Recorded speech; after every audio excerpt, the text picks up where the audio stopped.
squeeze mine in. Mine comes from a good place in my heart, though. Everybody remembers my last one, of course, when I disproved the Holocaust. Yeah.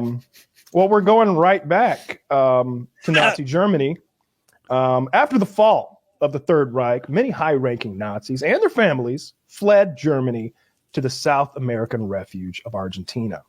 There, many of them lived out their days in peace in small communities that were almost entirely of Germanic descent. In these communities, they spoke German and often did very little to hide their former identities. However, some of the more notorious Nazis, to include Adolf Eichmann, who, of course, was the architect of Hitler's final solution, which we, of course, debunked in our previous conspiracy theory episode. He was later captured, of course, by Israeli Mossad agents and sentenced to death. One of the few death penalties in Israel's history, I believe, maybe the only. Josef Mengele also fled there, a Nazi doctor who performed gruesome human experiments, supposedly, at Auschwitz death camp. He lived out the rest of his life in South America and died of natural causes in 1979. Lived a pretty full life. Walter Ralph also. He actually would have gotten to see Greece. Yeah.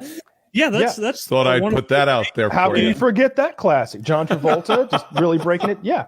You man, I'm like, hey. Yeah.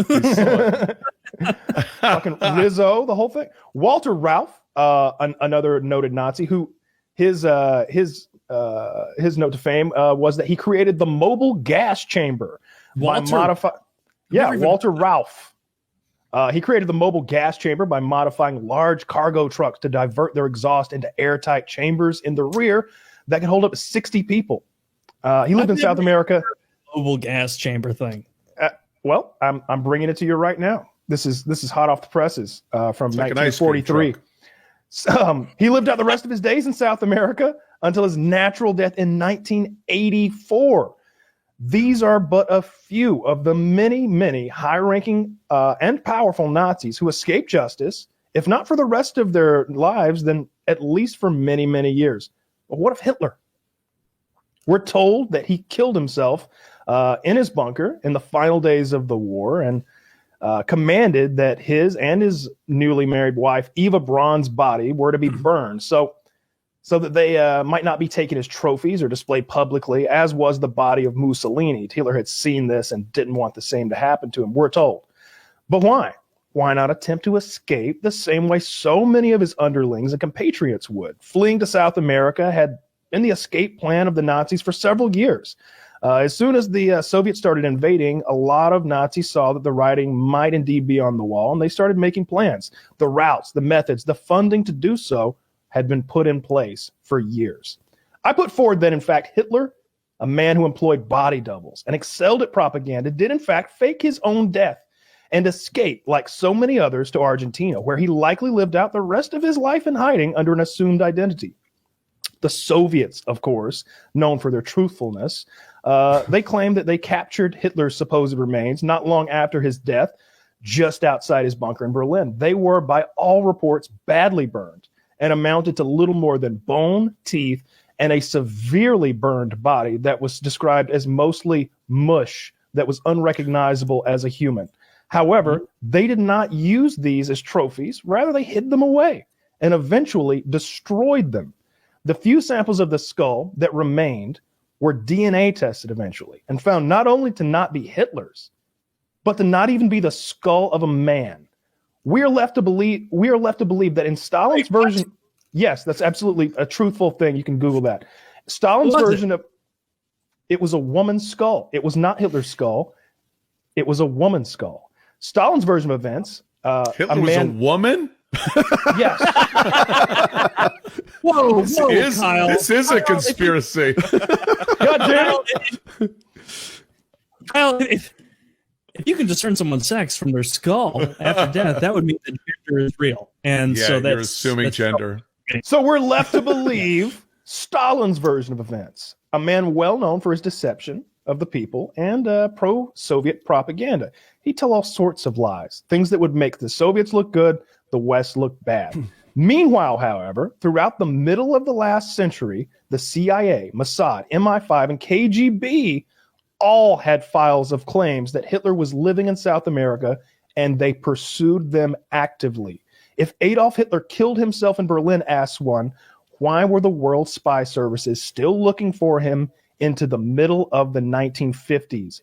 It was reported by dozens of news reporters in September of 45 that British MI5 were hunting Hitler, who had reportedly been altered by a plastic surgeon. They also ran comments by the deputy mayor of Berlin, who was convinced that Hitler was alive. Such was the persistence of these claims that 1 month later, the Supreme Allied Commander Dwight Eisenhower suggested that yes, Hitler might still be alive. In fact, there were multiple reports that Hitler was living with his old comrades in Argentina, having by some accounts been spirited out of Berlin, flown to a German air base in Denmark, and then taken across the Atlantic by U-boat. The Fuhrer, one FBI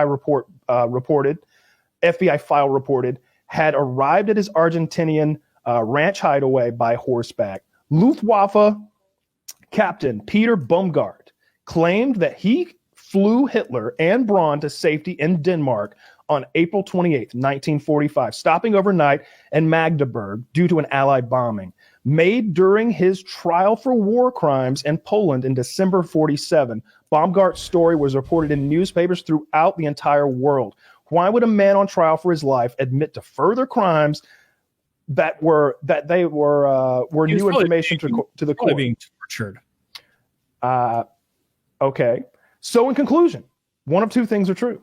Either we believe that the Soviet version of events and assume that one of the world's most powerful men who'd survived 6 assassination attempts, who employed body doubles and was very secretive, died at his own hands in defeat, or we believe the evidence to the contrary that are in our own common sense. Hitler did not die in 1945 and likely lived out the rest of his days in relative comfort and luxury in Argentina amongst friends and loved ones. That's interesting. I don't buy it, though. What a nice story. Seems like it would be very difficult to get out of where he was in that bunker. My take on it is everybody else escaped. Hitler was kind of famous. No, they were not. They weren't surrounded because everybody left. But he wouldn't. But the rest of them were turned into the Nuremberg trials. They didn't escape. Not the people in the bunker. I just gave you a list of the people who escaped.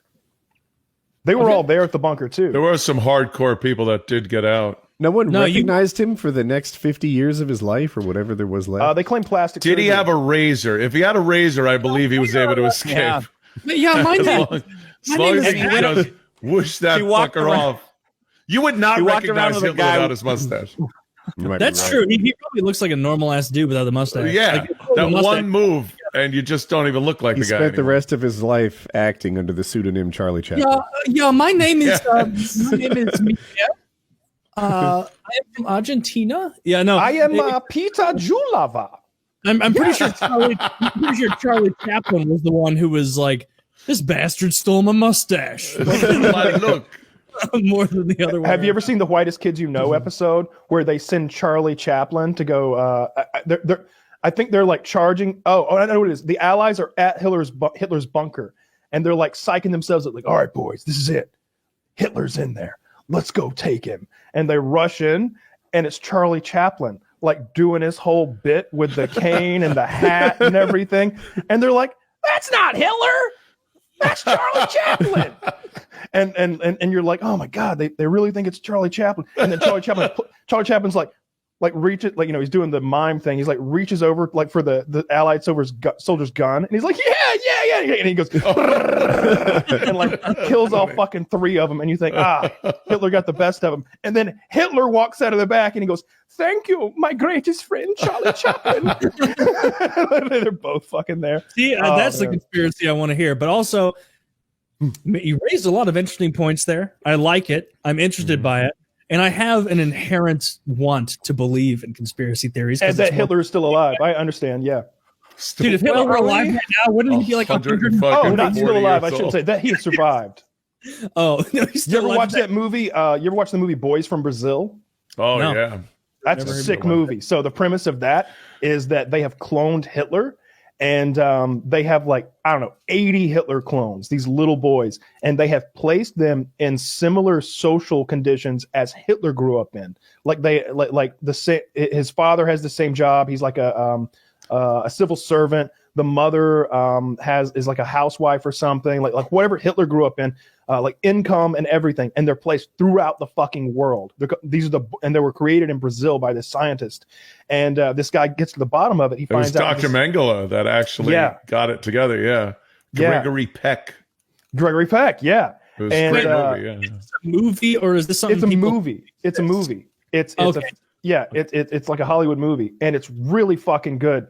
And there's a guy going around trying to kill all the little boys. And I think Gregory Peck is. And then there's a guy trying to prevent him from doing it. It's fucking good. Yeah, Gregory Peck is Dr. Mengele, and he's like in charge of the whole thing.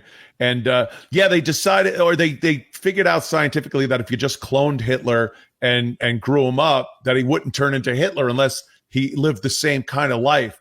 So the father died when Hitler was a kid. So they had assassins go around and shoot the father of all these kids that they placed in certain situations around the world. They had to go through the whole thing of making Hitler's life like it was. And then someone found out, Simon Wiesenthal or something. I don't know. Yeah. And then I love that one. There's one line where Dr. Mengele, Gregory Peck, is at a big party in Brazil, and there's Nazis everywhere, and the place is done up like Berlin. And this ugly woman says something to him, and he just goes, "Shut up, you ugly bitch!" And it's delivered perfectly. Gregory Peck, you might remember him from fucking To Kill a Mockingbird. Like just a brilliant actor saying, "Shut up, you ugly bitch." Yeah, catch it if you can. It's probably on Netflix. It's good. It's fucking good. Yeah. Now, Kyle, are we to believe that Hitler escaped and didn't try again? I think he saw the jig was motivated. Up. You know, I think he did have a lot of illnesses. I think he had Parkinson's, and he was also addicted to several substances, a methamphetamine derivative being one of them. So I think that he just retired, you know? I don't know, man. It's hard to retire. Be like George Foreman. He's coming back. He's coming back again. To be honest, I put more faith into doctors are into butt stuff than Hitler lived for another 40 years. I literally, no jokes aside, do not. That's how unlikely that doctors are into butt stuff.